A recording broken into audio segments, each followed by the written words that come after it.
প্রত্যেকটি ফুটবল দলের 12 ম্যান সেই সমস্ত মানুষগুলো যারা নানান বাধা বিপত্তি পার করে শুধুমাত্র আবেগের টানে, ভালোবাসার টানে দূর দূরান্ত থেকে গ্যালারিতে এসে উপস্থিত হন পছন্দের দলকে সমর্থন করতে। সেই সমর্থকদের মধ্যে এক অনন্য নজির গড়েছেন মোহনবাগানের সমর্থকরা।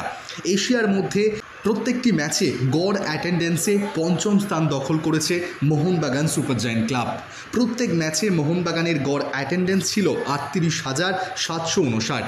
পরপর টানা ২ বছর লিগ শিল্ড জিতে এক অনন্য কৃতিত্ব অর্জন করেছে সবুজ মেরুন। তবে এখানেই সীমাবদ্ধ নয়, এবার এক অনন্য নজির গড়লেন মোহনবাগানের সমর্থকেরা। তবে এই তালিকায় ১ নম্বরে রয়েছে পেরেসপলিস। এটি ইরানের একটি ফুটবল ক্লাব। এই ক্লাবটি প্রত্যেক ম্যাচে স্টেডিয়ামের সমর্থকদের গড় অ্যাটেন্ডেন্স ৪৩,৩৩৩। ইরান প্রো লিগে দ্বিতীয় স্থানে রয়েছে তারা। ২৩ ম্যাচে ১৪টা জিতেছে, 5টা ড্র করেছে, মাত্র 4টে হেরেছে এই দল স্থানীয় লিগ জয়ের অন্যতম দাবিদার। তার ঠিক পরেই রয়েছে দ্বিতীয় স্থানে উরাওয়া রেডস। এই ক্লাবের গড় অ্যাটেন্ডেন্স ৪৩,১৩৯। ঠিক পরেই তৃতীয় এবং চতুর্থ স্থানে রয়েছে চায়নার দুটি ফুটবল ক্লাব। সিডি রংচিং, এই ক্লাবের গড় অ্যাটেন্ডেন্স ৪০,৮৬৭ এবং এসএইচ নিহোয়া, এই ক্লাবের গড় অ্যাটেন্ডেন্স ৩৯,৩৮৫।